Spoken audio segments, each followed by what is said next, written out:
Okay. Hello, everyone. We are Peter and Mikhail, and today we want to talk to you about Kaitai Struct, which is our tool for dealing with binary formats. A little bit about us. So let us introduce ourselves. So, Petr. Hello, I am Petr. I'm an admin of Kaitai Struct since 2020, and this year I completed my master's degree in security and network engineering at the University of Amsterdam. Thanks. I'm Mikhail. I'm original creator of Kaitai Struct. That happened more than 10 years ago. Nowadays, I'm by this time I wore a lot of hats, and nowadays I'm principal software engineer manager in observability in Microsoft Ireland, which has almost nothing to do with the topic of this presentation. But what I wanted to speak to is actually how we got to create this thing. So pretty much, what is Kaitai Struct? So it's a tool for dealing with binary formats. At some point in my career, I've pretty much got to the point where I had to reverse engineer quite a bit of binary protocols. And this was all kind of black box and reverse engineering. So you had to guess and put some hypothesis in about what are the contents of whatever you got in the packet capture. So, of course, you can do this ad hoc, like build some scripts in Python, whatnot, and try to dissect these packets one way or another. It's not really easy to do this in a very quick manner because there are tons of these packets. We're talking about thousands and tens of thousands. So whenever you are verifying some kind of hypothesis about okay, this byte is probably meaning that, we need to have some tangible way to prove this hypothesis and do something about this. And on top of this, getting from just verifying the hypothesis with some kind of ad hoc programming down to implementation of this protocol in software, which also required quite a lot of languages to support. So we were at this point doing some random stuff in Python and then migrating this to JavaScript, then to C++ libraries. Pretty much got to creation of this declarative language for specifying arbitrary binary formats. Right now, Kaitai Struct can do you a parser generator for 12 programming languages. They're on the screen. And nowadays, we also have a serializer generator for 2 of these programming languages. That's Python and Java. So we can do both ways conversion. So what this boils down to is we have a arbitrary binary format. In this case, for example, on the screen, we have a GIF format. And what parsing gives us is we can represent whatever is in this format exactly in form of some objects in memory. In this case, it's showing Web IDE rendition. So Petr would get to this in the second part of presentation. But equally so, the same structure can be something that you can see in the objects in memory, like real objects generated from this data, populated with all this information coming from the stream. And that is already something that one can use in real-life scenarios, like in production code if necessary. And backward serialization is also possible. So if we have something in memory, writing this to the disk or to the binary stream is also an option. At this point, everybody normally keeps asking questions like, okay, serialization and deserialization, what's new about this? And quite often we are getting the question asked how this is different from some arbitrary serialization and deserialization stuff like protobuf or something like that. And the answer is it's really down to how the data is represented. So pretty much arbitrary custom encoding of data whatever is feasible in normal binary representation is simple to represent in Kaitai Struct language. And having this declarative feature pretty much takes us to a plethora of things that we can do with declarative format. So things like static checking, things like working with these formats in a way that is possible to do in bulk, in batch, is an option. So what you can use Kaitai Struct for is, as I've already mentioned, what this was originally born from, reverse engineering unknown binary formats and protocols. Pretty much iterative process. If you happen to know things like 010 editor and some advanced hex editors like imhex, so software like this, it's very similar. So this allows you to templatize and to specify the format per se in some kind of tangible form.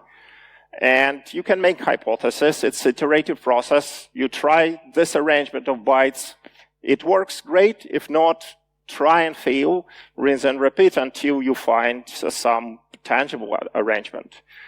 Once it scales, although you want to automate this, and this is where, in my opinion, Kaitai Struct starts shining, really, that is, like if you have one packet, it's easy to load this in hex editor, check this out, and verify your hypothesis. If you have like 5 packets, sure, as well, not that big of a deal. But if we are talking about like tens of thousands, millions of packets, and you also need to have some kind of way to really categorize this, do something along these lines, this is when you want to pick up your favorite programming language and starts really working with this as effectively a code, something that automatically parses and then applies some type of business logic on this. Another interesting application of this that we found was creation of separate reference parsers. So it's less interesting in terms of like reverse engineering process, but it is surprisingly interesting for the teams in really software development. Say you have existing implementation, that is fine, it's fast, it's great, but you want to challenge and test correctness of this implementation against some kind of reference specification. If your existing library is handwritten or generated from the spec, that's great, but can you trust whatever is handwritten? Maybe there is some corner case that is not fully covered, and like we all seen, even during, I think, today's talks and yesterday's talks, a lot of examples of how bad could be any kind of library which is impacted by sheer amount of like lack of checking, boundary checking or something like this. So anything runs over and boom, you have a security vulnerability. So it could be also seen as like safe implementation, as much proven as possible through like all the boundary checks, all the necessary things in place. And we've seen some teams using this as a guidance for fuzzing. Effectively, this gives you like a clean implementation of whatever you can put on like the fuzzer for branch coverage. Very simple to follow, very straightforward to match against, again, the formally declared protocol. So this is also another application. And finally, porting specifications or formats between languages is also a great option. So you had one library to work with a certain format in a specific language, and then out of blue, another team approaches you and asks, okay, now we want to get this in our front end, and if your backend is using C++ or Java, our front end is, for example, running JavaScript. Sure, let's bridge this gap with some kind of API, And yes, OpenAPI would be an answer in many cases, or any kind of JSON serialization would be, of course, the prime choice. But what if you can't allow this? Like if you have a ton of data which you need to transfer between backend and frontend, and this is where you need really some kind of custom serialization. You can use protobuf, great. If you can't, and for example, you have some legacy format or some real need for this custom serialization, this is where this can help and can bridge this gap between languages. Let me talk a little bit about the workflow that we offer. So pretty much this boils down to you specify the format in terms of this YAML-like language, KSY, Kaitai Struct YAML. This passes through a compiler and generates you a ready-made library which can do reading and or writing in the language of your choice.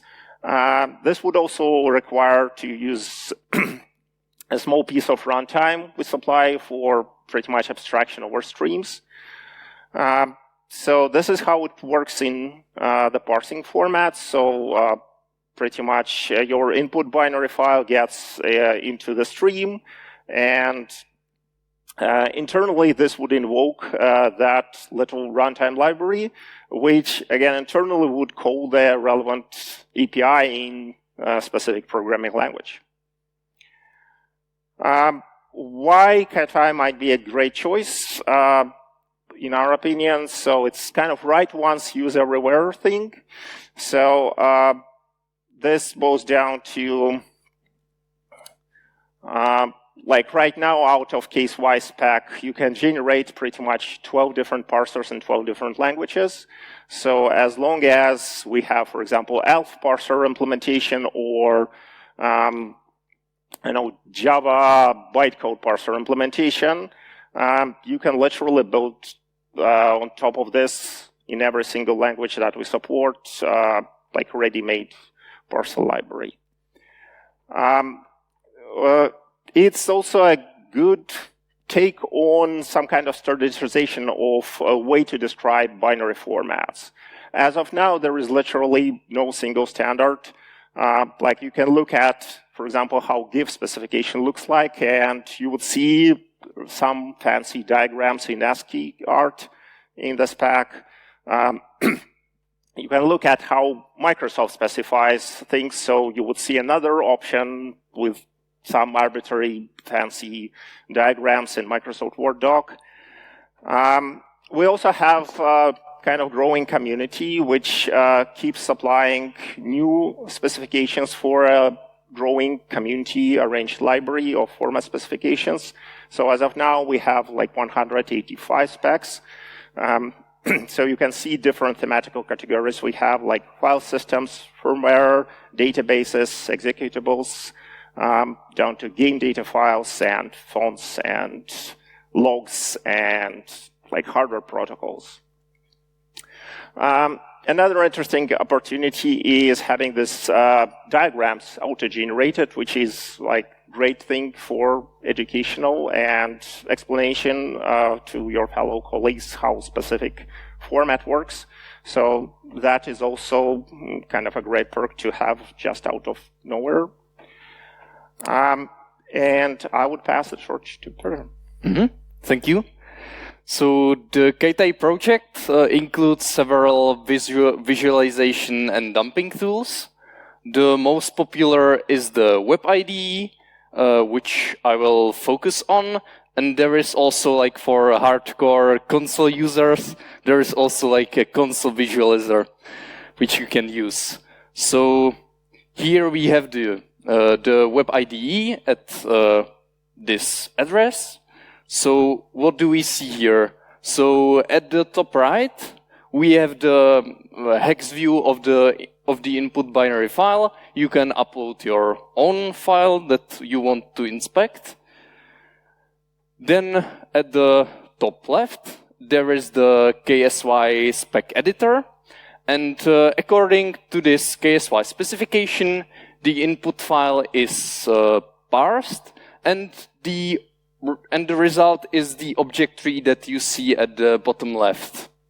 If you change the case-wise specification, the input file is automatically parsed again, and the object tree is updated. You will see that I will do a demo in the Web IDE, so you will see that. But first, we'll actually, as part of the demo, we are going to describe the GIF format, because it's one of the simplest formats. But first, I'm going to give you an overview of the GIF format structure. So we are going to describe the first 3 sections of GIF, which are called header, logical screen descriptor, and the global color table. The header starts with a 3-byte magic number, which is always the literal string GIF in ASCII. Then comes the version of GIF, which is either the ASCII string 89A or 87A. Then we have the logical screen descriptor. So we have the width and height of the logical screen, and both of these fields are unsigned 16-bit integers in the little endian format, because all multi-byte integers in the GIF format are in little endian.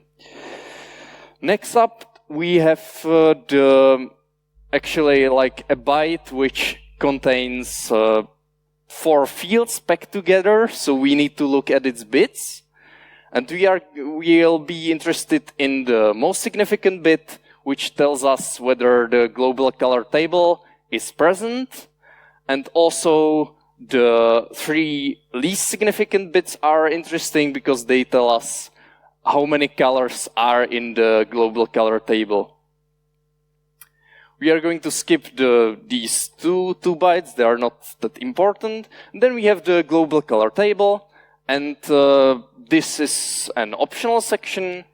As I mentioned, the presence and size of the global color table is controlled in the logical screen descriptor section. So with that, we are ready to dive into the Web IDE and start describing the GIF format. So if you go to the homepage, kaitai.io, then you can select Try It Web IDE. And we are going to create a new KSY file. We'll call it GIF. And as you can see, it pre-generates the meta section for us.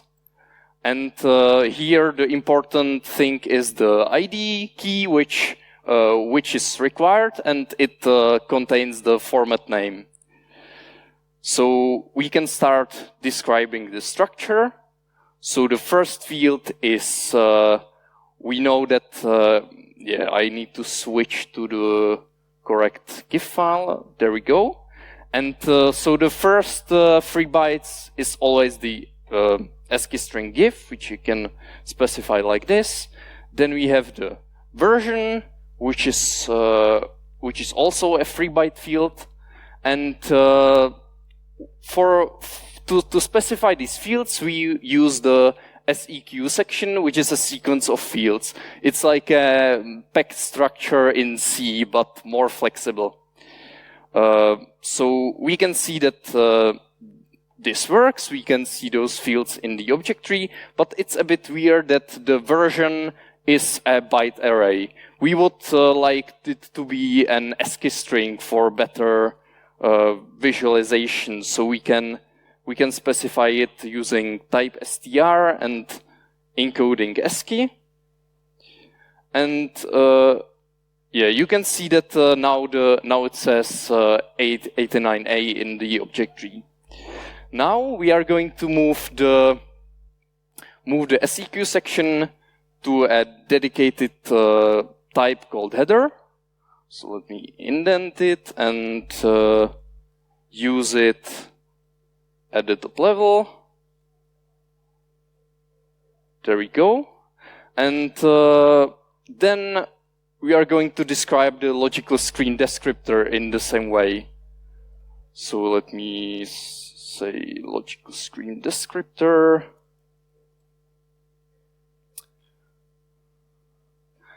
And as we saw, the logical screen descriptor has a width, which is an unsigned 2-byte little endian integer.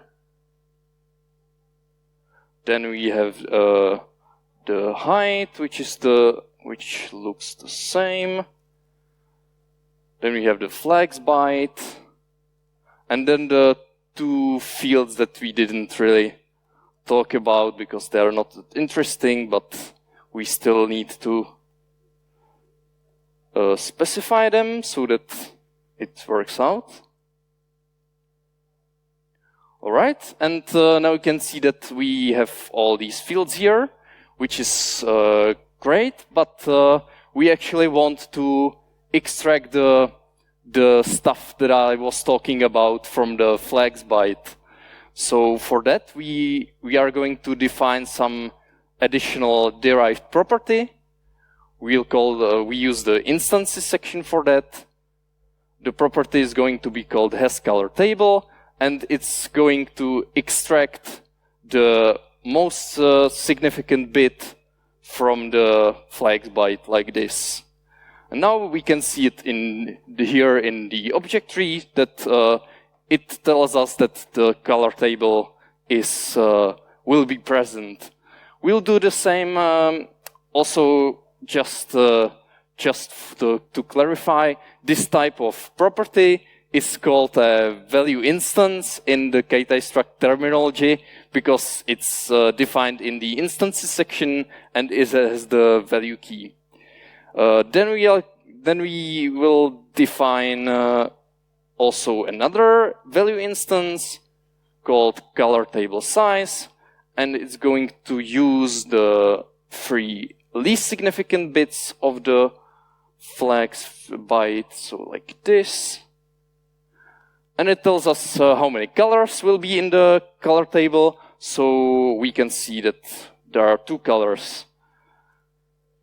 So now we can wrap up with using these value instances when defining the global color table.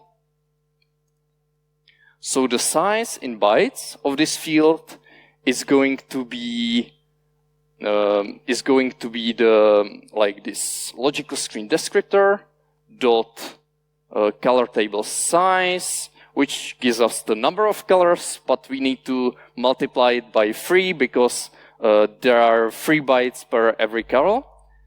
And this global color table is only present if the hasColor table is set, so which we can specify like this. Now we can see the global color table parsed successfully. So we haven't obviously described the whole GIF format, but hopefully that gives you some idea. I'll show some of the Web IDE features instead. So what you can do is use this export to JSON feature.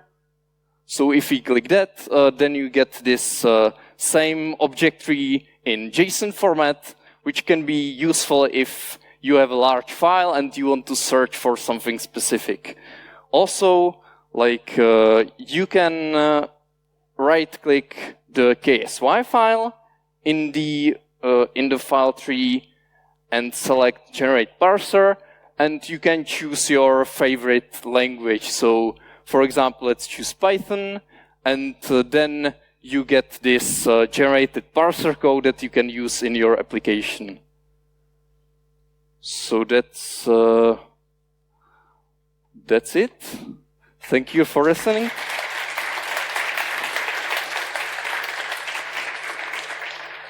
That is a cool talk to finish the scheduled agenda with. Thank you very much. I see a lot of questions OMG, we need to go into the fail agenda, but let's try. Please be quick. Yeah, thank you. I've actually used Kaitai. When you analyze PCAP files, they are often bad, so you lose packets and stuff. And even closer to my mouth, I'm going to eat this. So thank you. I've actually used Kaitai a few years ago, parsing PCAP data. But when you have bad PCAP and you hit the control structure, so to say, not in the inside the picture, but the headers, it's difficult to recover as far as I remember. So a way to kind of skip forward in the data until the next something where you can start to getting out the next picture. For example, if you have an FTP connection where you're transferring GIF images, there are some missing data, but you don't want it to crash there. You want it to find the next image. So is that something you put into it lately, or is that still work to do, or something I could wish for? Why don't you take that? Okay, I can probably take it. So the short answer is yes, it's a problem. The formal specification, of course, is rather strict, and to put some kind of leeway around possible kind of misinterpretations, like leaving room for error, is tricky. We do have some kind of long-term running things associated with this problem. So one of them is this idea to have not just like a fixed start of something, but have some kind of way to abstract this starts and finishes with some kind of programmatic structure. So we call this scanning, and there is like a proposal to do the API.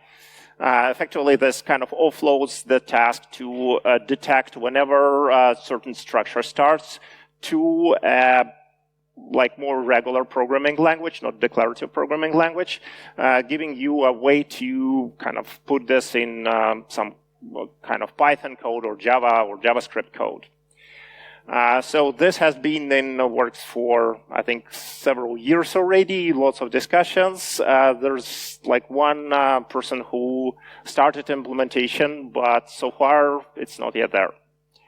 Maybe I will have some other perspective to that. So if you have like bad packets or something, then what you could do, it's true that Kaitai Struct will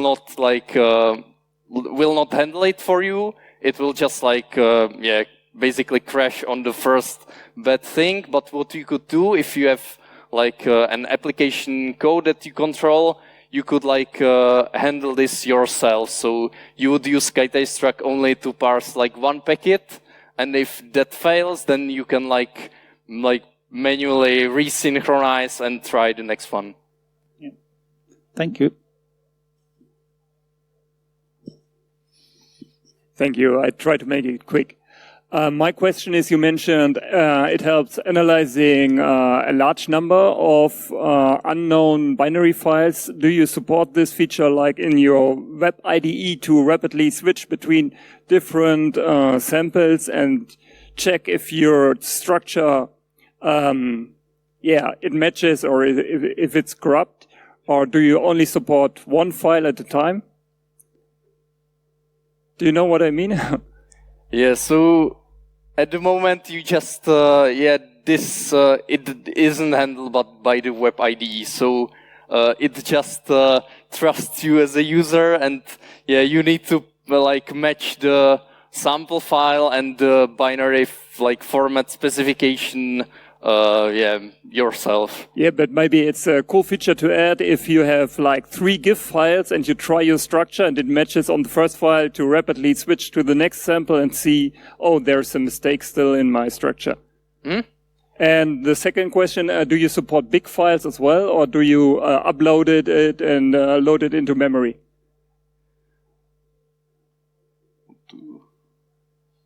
So could you repeat this question? Yeah, if it's like a big memory dump or even an image of a hard drive. It pretty much boils down to specific language implementation. Vast majority of languages do not like load everything in memory. Why they should do so? Depending on the implementation, this could be either like a file-based API, which would pretty much in streaming fashion get you like 1 byte at a time or like 1 buffer at a time. Or some languages have like a memory mapped files implementations, which might also be an answer, sometimes more efficient one. Yes, thank you. Sorry, we have to stop with our questions. Please catch them outside. Thanks a lot.